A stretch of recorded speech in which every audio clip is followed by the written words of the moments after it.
Oi pessoal, tudo bom? Espero que vocês estejam se cuidando, tá? A gente organizou essa aula aqui do CAU exatamente para que vocês possam continuar estudando, se preparando. Na aula de hoje nós veremos dois assuntos, elementos da comunicação e funções da linguagem.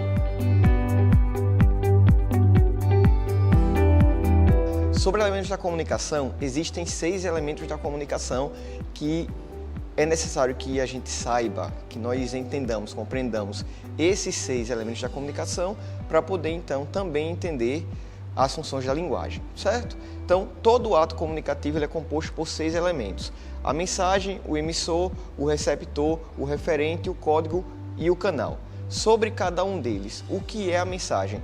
A mensagem se trata de tudo aquilo que é transmitido no ato comunicativo. Então, tudo que eu falar nessa videoaula vai fazer parte da minha mensagem, tá bom? Já o emissor, obviamente, é aquele que vai transmitir essa mensagem, ela não é transmitida por si só, então o emissor é responsável por transmiti-la. E o emissor transmite essa mensagem direcionada a alguém. Esse alguém é o receptor, é a quem a mensagem é encaminhada, a quem a mensagem é direcionada, tá bom? O referente são os conteúdos, os assuntos que a gente pode encontrar dentro dessa mensagem. Então, dentro da minha mensagem hoje, nós temos 2 conteúdos, elementos da comunicação e funções da linguagem. Código é qualquer tipo de linguagem utilizada ao longo da mensagem, então gestos, as palavras, então linguagem de forma, linguagem verbal, linguagem não verbal e a linguagem chamada economista. E o canal são os meios utilizados para propagar essa mensagem, tá bom? Então, é importante que a gente entenda esses 6 elementos da comunicação. Como eu disse, a mensagem é tudo que eu vou falar, o emissor sou eu, vocês aí são os receptores, referente, no caso, como eu já falei, são os 2 conteúdos, elementos da comunicação e funções da linguagem. Código, estou utilizando aqui principalmente a linguagem verbal, mas eu tenho também, através dos meus gestos, a linguagem aí não verbal, tá? E existe o canal. No caso aqui, o canal entre a gente são exatamente as filmagens, exatamente a videoaula, tá certo? Então, de início é importante que vocês saibam isso. Eu vou aqui me basear sempre em um material, em uma projeção, e aí vocês vão receber esse material também, estará disponível para vocês esse material. Certo? Primeira função, função poética. A função poética, todas as funções, são 6 funções também. Cada função, ela é baseada em um elemento da comunicação. Então, se nós temos 6 elementos da comunicação, consequentemente, temos também 6 funções da linguagem. A primeira função, a poética, ela é centrada na mensagem. Então, pouco importa para a função poética o conteúdo do texto, certo? Para ela, o que vai importar é a maneira como esse texto é escrito. Então, se existe rima, se existe um jogo de palavra, se existe alguma figura de linguagem, então qualquer situação dessa que demonstre uma preocupação com a escrita, eu tenho uma função poética presente, tá bom? A gente vai encontrar essa função poética em provérbios, em obras literárias, letras de música, poema, campanhas, anúncios, tá certo? E aí a gente vai encontrar normalmente a função poética. Vai aparecer para vocês em um dos slides um exemplo com uma propaganda da Hortifruta, em que essa propaganda se baseia no filme O Diabo Veste Prada. E aí tem um quiabo com formato de salto alto também, só que aí fazendo o trocadilho, o quiabo veste Prada. Esse trocadilho marca exatamente a função poética, já que existe uma preocupação com a escrita, tá bom? Passando, próxima função, função emotiva ou expressiva. Nessa função, nós teremos a presença do emissor, certo? E aí essa presença do emissor, e aí o emissor vai ser o foco dessa função, essa presença do emissor, ela vai se dar por meio de sensação, de emoção, de sentimento, por meio de uma opinião, alguma impressão do autor, certo? Sobre algum aspecto do mundo, sobre algum tema, sobre algum assunto, tá? Nós encontraremos essa função emotiva ou expressiva em blogs, em memórias, em cartas, em narrativas dramáticas ou românticas, tá bom? Onde a gente vai encontrar, onde a gente vai perceber essa presença do emissor. Passando, a gente tem aí um trecho do poema Canção de Exílio, de Gonçalves Dias, que diz o seguinte: não permita a Deus que eu morra sem que eu volte para lá, sem que eu desfrute os primores que não encontro por cá, sem que ainda aviste as palmeiras onde canta o sabiá. Então, nessa passagem, principalmente nos seus primeiros versos, a gente tem aí a presença da emoção, do sentimento do autor, tá certo? Do eu lírico nesse caso. Então, nessa situação, a gente tem a presença da função emotiva ou expressiva. Beleza? Próxima função, função referencial ou denotativa. Vocês vão perceber que algumas funções têm mais de uma denominação. A poética só tem essa denominação, mas a emotiva é chamada de expressiva, a referencial é chamada de denotativa, e nós veremos outras situações também daqui a pouco. No caso da função referencial ou denotativa, a gente tem o foco na informação. Aqui nós não teremos a marca do autor, certo? A intenção, o objetivo é simplesmente informar, tá bom? E aí a gente vai encontrar essa função referencial, essa função denotativa em notícias, em textos científicos, em reportagens, em documentários. Então, qualquer texto que tem esse cunho mais informativo, nós teremos a presença da função referencial ou denotativa, tá? E aí eu trouxe para vocês no slide um exemplo de uma notícia bem recente para marcar exatamente essa função referencial. Diante do avanço da crise gerada pela pandemia do coronavírus, que já infectou ao menos 904 pessoas no Brasil e contribuiu para a morte de 11 pacientes, o governo federal reduziu a estimativa de crescimento do país. A previsão do PIB caiu de 2,1% para 0,02%, quase zero. A medida foi anunciada no mesmo dia que o Senado aprovou por unanimidade o decreto de Bolsonaro que declara estado de calamidade pública no país. A partir de agora, o Executivo poderá gastar mais do que o previsto em seu orçamento.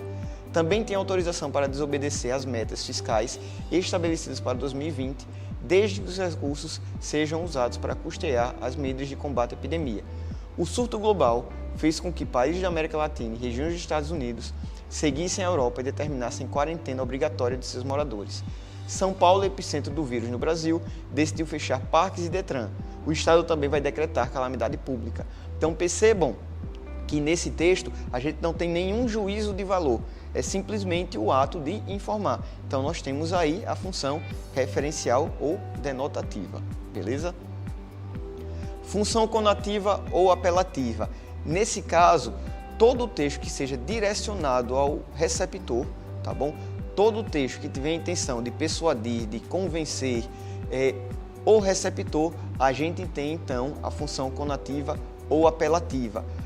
Entre as características, a gente pode encontrar o verbo no modo imperativo, tá? Não é obrigatório, não é necessário que esse verbo apareça para ter uma função conativa ou apelativa, mas se aparecer, nós teremos a presença dessa função. Certo? A gente vai encontrar em propagandas, em discursos políticos, em sermões, em textos de autoajuda, como nessa situação são textos veiculados, direcionados ao receptor, então a gente tem a função conativa ou apelativa. No slide que vocês vão receber, tem dois exemplos, tá? Vocês terão uma charge, eu acho que a gente tem que ficar em casa também, e no último quadrinho, um morador de rua, e a pergunta, não tem? Então, como essa ilustração tem a intenção de focar no receptor, ela tem a intenção de persuadir, de fazer o leitor refletir sobre a situação atual, então nós teremos aí a função apelativa ou conativa. E ao lado nós temos uma campanha, tá? Quer continuar a respirar? Comece a preservar. E aí, nesse caso, nessa frase, esse comece a preservar, o verbo comece está no modo imperativo. E aí, como eu falei para vocês, a presença desse verbo no modo imperativo marca a função conativa ou apelativa, tá bom? Próximo caso, função metalinguística. Vocês podem encontrar também como metalinguagem. Aqui vai ocorrer sempre quando um texto falar sobre si mesmo, quando o texto voltar a si mesmo, tá bom? Então, quando isso ocorrer, nós teremos a função metalinguística ou a metalinguagem. Um exemplo clássico, Dicionário, para a gente encontrar o significado de uma palavra, o dicionário utiliza outras palavras para explicar a própria palavra. Nesse caso, então, nós temos um exemplo da função metalinguística. E aí trouxe um exemplo para vocês também de uma tirinha da Turma da Mônica, tá bom? Em que aparecem Mônica e Cebolinha, e Cebolinha fazendo o seguinte comentário para Mônica, depois de um vento forte que passa: nossa, que vento, acho que vai chover. E Cebolinha responde: ah, por isso é que a conversação não entrou ainda na história. Então percebam como Cebolinha faz referência ao próprio quadrinho, à própria história, é o quadrinho falando sobre ele mesmo. Nós temos aí a função metalinguística. Função fática, última função. Aqui o foco da função fática é exatamente o canal, tá bom? Só lembrando que na função metalinguística o foco é o código, tá bom? Na função fática o foco será exatamente o canal, e aí nós temos várias situações para marcar a função fática. Primeira situação, para estabelecer uma comunicação, para estabelecer uma conversa. Então, um oi, um olá, um tudo bem, tudo bom, bom dia, boa tarde, boa noite. Qualquer expressão utilizada para iniciar uma conversa vai fazer parte da função fática. Da mesma forma, quando a gente usa no dia a dia alguma expressão para saber se o nosso receptor está entendendo a mensagem, a gente utiliza algumas situações. Está entendendo? Está conseguindo acompanhar meu raciocínio? Está me ouvindo? Então, essas situações entram, tá bom? Também como exemplos da função fática. Prolongar uma conversa. Então, se durante uma conversa, voltando ao assunto anterior, um comentário desse estilo, a gente tem também a função fática, tá bom? E alguns retornos do receptor também são características da função fática. Então, quando estamos falando e o receptor emite um em, oi, exatamente na intenção de dar o retorno para o emissor, para que a gente saiba que o receptor não entendeu aquela mensagem, a gente tem então a presença da função fática, tá bom? E aí vem um exemplo de uma tirinha de Calvin. Oi, eu Calvin, como vai? Belo dia lá fora, não?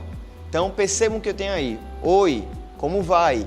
Belo dia lá fora, não? Essas expressões, elas marcam a função fática, porque estabelecem a comunicação ou são utilizadas para manutenção da comunicação, tá bom? Sobre essa aula, pessoal, é isso. Espero que tenha ficado claro para vocês. Qualquer dúvida vocês podem encaminhar, tá bom? Se cuidem, não saiam de casa. E cuidem também de quem está próximo de vocês. Orientem os pais, os avós, os tios, para que permaneçam em casa, tá bom? Agradeço a vocês. Abraço, como já falei, estou com saudades, e até a próxima videoaula.